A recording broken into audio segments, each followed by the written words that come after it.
नागरिक सहकारी बैंक ग्वालियर नागरिकों की एक ऐसी बैंक जिसे नागरिक बनाते हैं, नागरिक चलाते हैं और नागरिकों के लिए ही उपयोग होता है उसका। इस बैंक का प्रारंभ एक अजीब सी जिज्ञासा से हुआ जब मई जून 1977 में इंदौर एक प्रशिक्षण के लिए जाना हुआ। प्रशिक्षण तो इंदौर विश्वविद्यालय में था और प्रबंधन से संबंधित इस प्रशिक्षण में हम नए नए संगठन बनाने, व्यावसायिक संगठन बनाने, उनको चलाने की बारीकियां समझ रहे थे। उसी समय विश्वविद्यालय आते जाते मार्ग पर इंदौर परस्पर सहकारी बैंक और उसके ठीक समक्ष हिंदू नागरिक सहकारी बैंक के बोर्ड लगे हुए देखते थे। तब तक नागरिक सहकारी बैंक से परिचय नहीं था, इसलिए उन बैंकों में जाकर उनके प्रबंधकों से मिलकर यह जानने का प्रयास किया कि यह किस प्रकार की बैंक है। पता लगा कि कुछ नागरिक मिलकर एक सहकारी बैंक बना सकते हैं। भारतीय रिजर्व बैंक ऐसी बैंकों को चलाने के लिए अनुज्ञा पत्र या लाइसेंस जारी करती हैं और तब ऐसी बैंक अपना काम कर सकती हैं।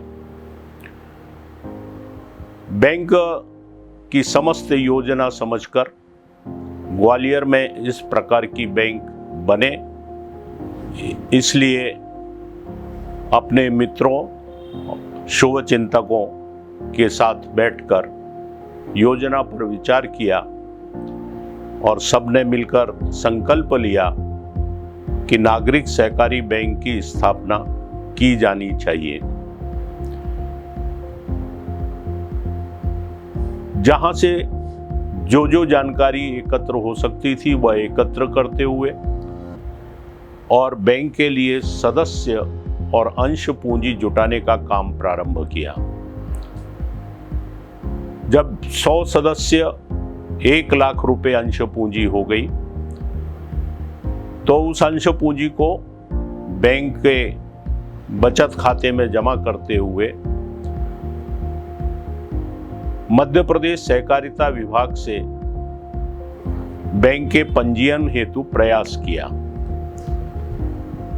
परिणाम 28 जुलाई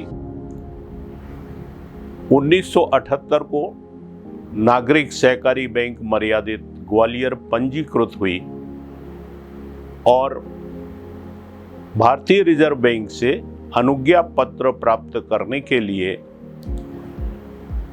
प्रक्रिया चालू की। तब हमें न्यूनतम अर्हता 2 लाख रुपए की अंश पूंजी और 500 से अधिक सदस्यों की आवश्यकता थी। इसलिए 400 और नए सदस्य, 1 लाख रुपए और अंश पूंजी एकत्र करने के प्रयास हुए। सबके सहयोग से यह कार्य पूर्ण हुआ तथा आरबीआई को आवेदन प्रस्तुत किया गया। मार्च 1980 में अनुज्ञा पत्र प्राप्त हुआ। मात्र 1 माह की तैयारी में 28 अप्रैल 1980 को बैंक ने अपने एक छोटे से कार्यालय में, जो नया बाजार में आर्य समाज भवन के सामने था, कार्य प्रारंभ कर दिया। यह सुनकर विस्मय होता है कि यह प्रथम शाखा मात्र 350 रुपये मासिक किराए पर हमें उपलब्ध हुई थी। यद्यपि छोटी थी, लेकिन बैंक की आवश्यकता पूरी हो रही थी।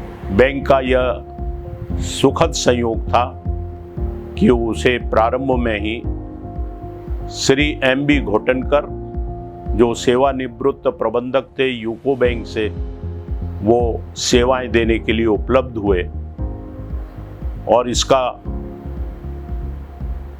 प्रभावकारी परिणाम यह हुआ कि बैंक की अकाउंटिंग, खाता रखने की पद्धति और बैंक का काम करने का तरीका, कार्य पद्धति, यह दोनों एक अच्छे उन्नत बैंक के समान प्रारंभ से ही बन गई।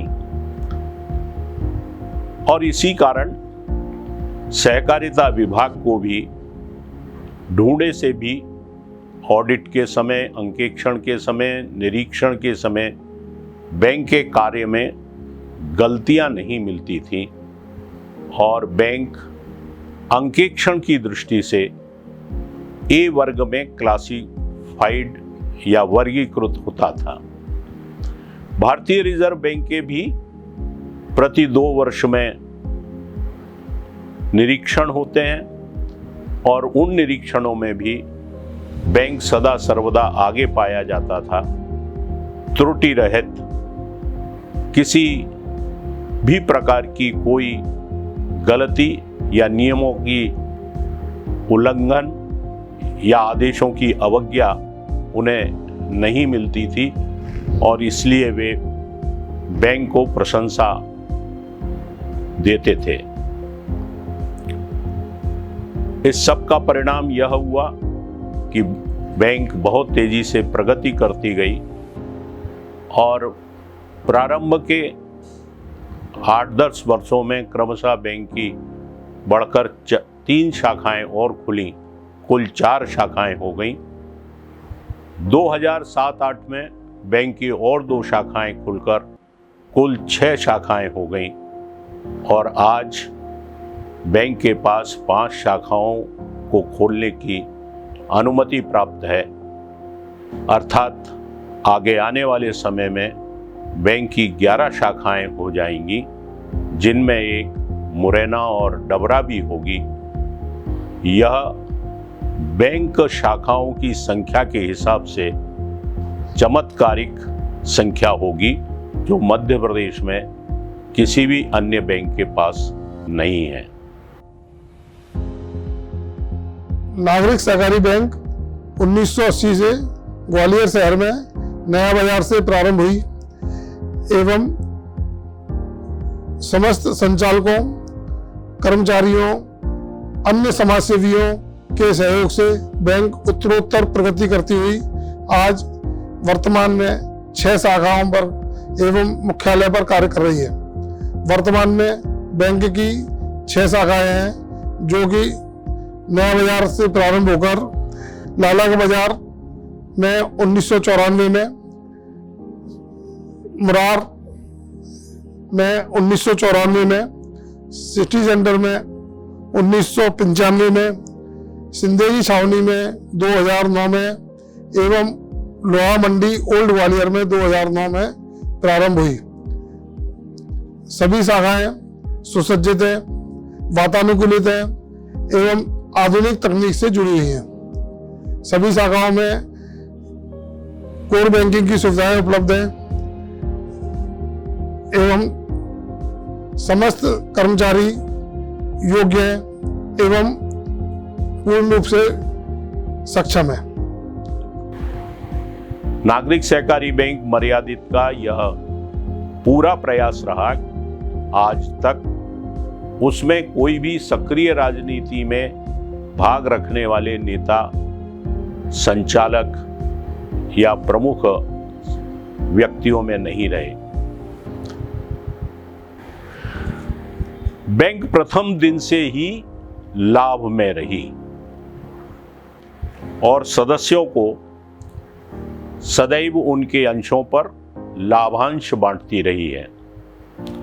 सुखद आश्चर्य तो सदस्यों को तब हुआ जब बैंक ने कार्य प्रारंभ करने के पूर्व भी वर्ष 1978-79 में 6% लाभांश की घोषणा की, क्योंकि जमा अंश पूंजी को बिना खर्च किए हुए उसे एफडी अन्य बैंक में करने के बाद जो 12% 10% पर होती थी, बहुत कम खर्च जो ब्याज में से ही किया गया, फिर भी बचे पैसे और 6% लाभांश की घोषणा जब की गई तो सभी सहर्ष संचालक मंडल और कार्यकर्ताओं को धन्यवाद देते हुए दिखाई दिए।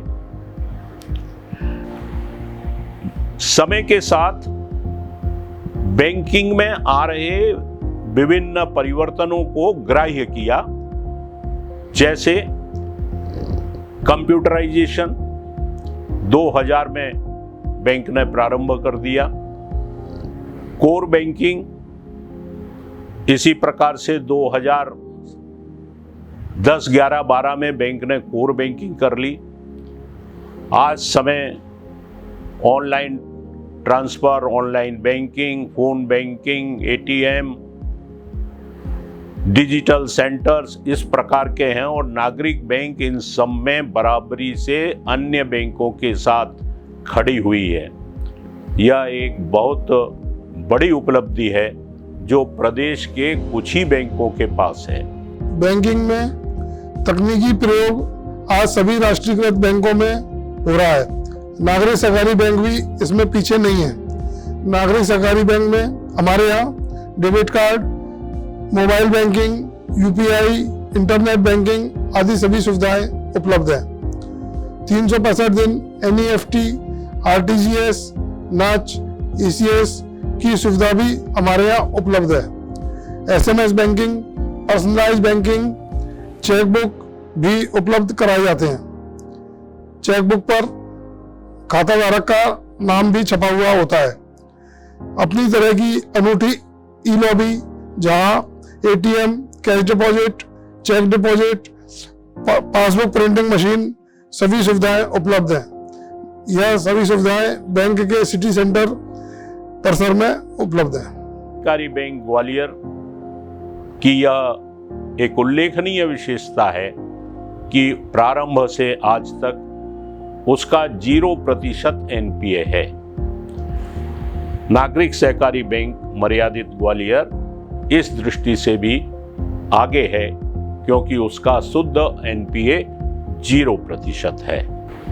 जैसा मैंने कहा कि जैसे जैसे अंश पूंजी एकत्र होती गई, हम उसे बैंक में खाता खोलकर जमा कराना चाहते थे। जिला सहकारी बैंक में हम गए और वहां हमने फॉर्म भर के अपने बैंक का खाता खोलना चाहा, तो हमें मना कर दिया गया कि इस नाम से बैंक का खाता नहीं खोल सकती क्योंकि पहले से इस नाम से कोई खाता खुला हुआ है। हमें नहीं मालूम था, लेकिन बाद में पता चला कि वो कुछ एक विशिष्ट दल के लोगों ने 2, 4, 10 लोगों ने मिलकर के खाता खोला था और मात्र उसमें कोई 1000-1200 रुपए जमा थे। हमने समस्या का हल निकालते हुए अपनी नागरिक सहकारी बैंक मर्यादित ग्वालियर के नाम के पहले एक आदर्श शब्द जोड़ दिया और ये आदर्श शब्द के साथ हमने अपना खाता खोला, आदर्श नागरिक सहकारी बैंक मर्यादित ग्वालियर। खाता खुल गया, रुपए जमा होने लगे, काम आगे बढ़ता गया। जब भी हम रुपए जमा करने जाते थे, जो भी अंश पूंजी आती थी 2000, 4000, 5000 हर 2 दिन में, 1 दिन में जब भी हम जमा करने जाते थे तो कर्मचारी शुरू में तो हमें देख करके हंसते थे कि आप भी आ गए खाता खोलने, एक पहले से खुला पड़ा है, नागरिक बैंक इतनी आसान थोड़ी है बनाना।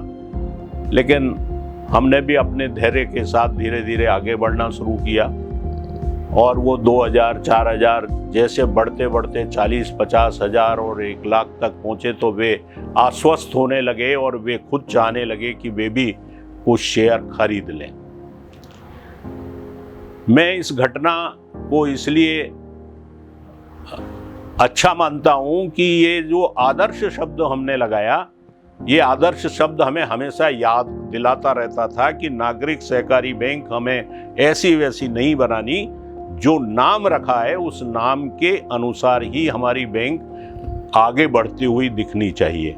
हर बात में एक आदर्श कायम करने का जोश, जज्बा या जिद जिसे कहें, वो जिद दिमाग में बढ़ती चली जा रही थी कि हमारी बैंक आदर्श बैंक बननी चाहिए।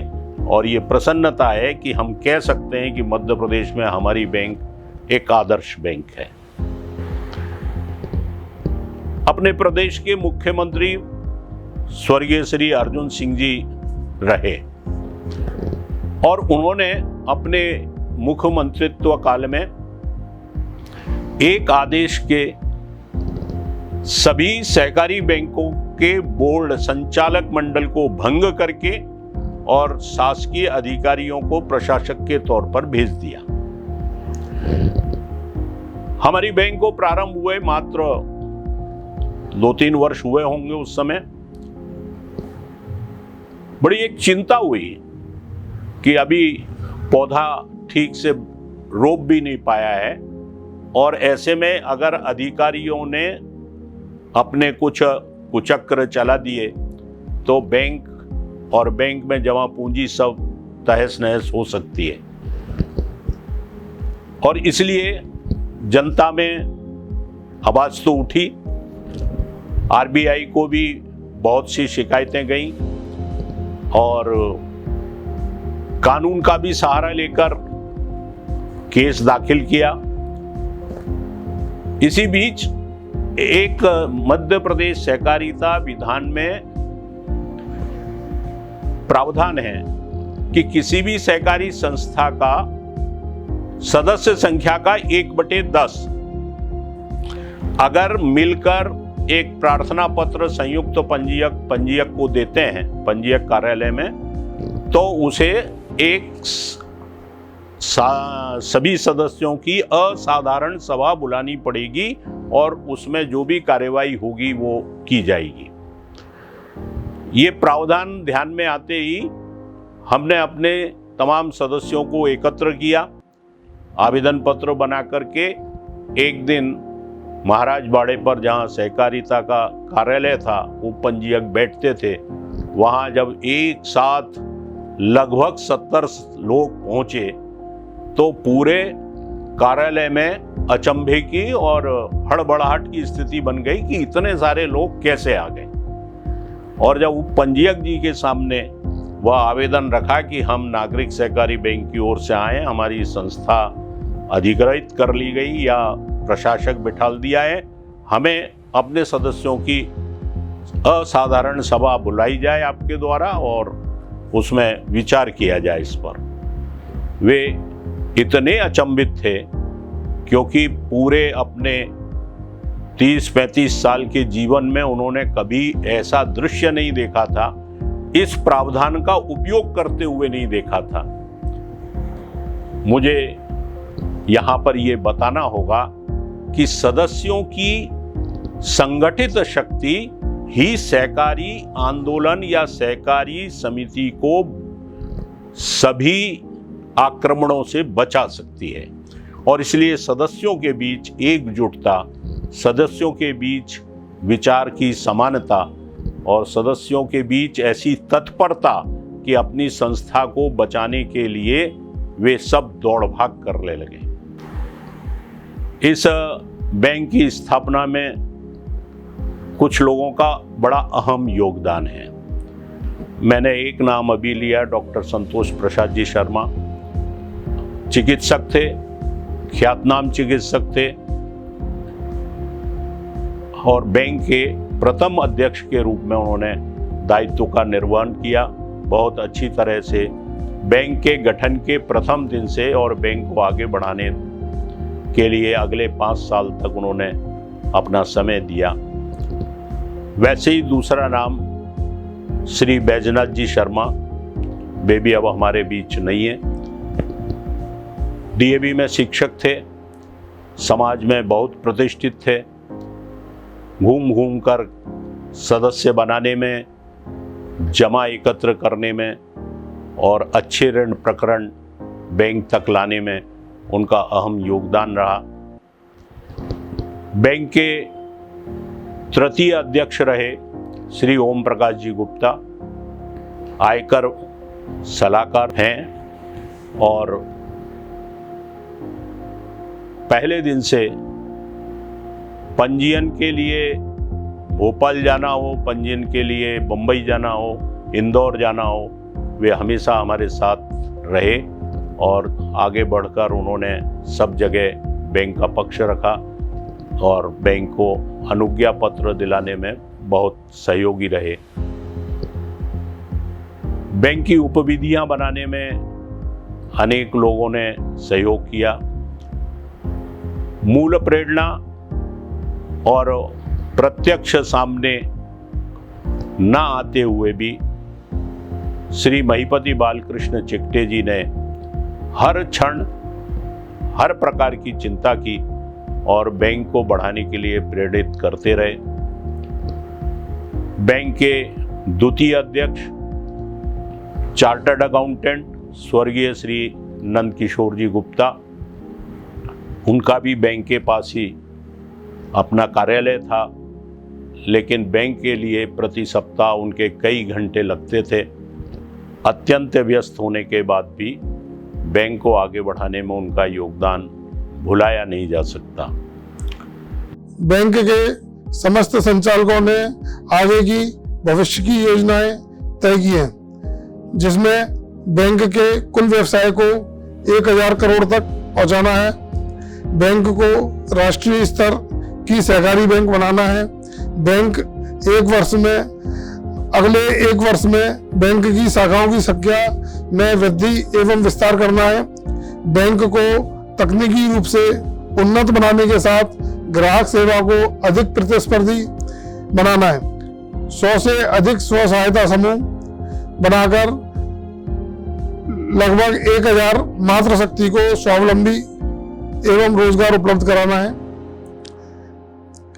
छोटे रोजगार प्रकल्प, स्ट्रीट वेंडर, सुनियोजित रोजगार एवं काम के अवसर देना है, बैंक के कर्मचारियों को तकनीकी एवं बैंकिंग जानकारी एवं प्रशिक्षण उपलब्ध कराना है। नागरिक सहकारी बैंक से जो भी जुड़ा और जिसको भी जो भी दायित्व या जो भी जिम्मेदारी या काम दिया, उसने पूरी लगन से, पूरी तन्मयता से उस काम को किया और उसी सब का संयुक्त परिणाम है आज नागरिक सहकारी बैंक की सफलता।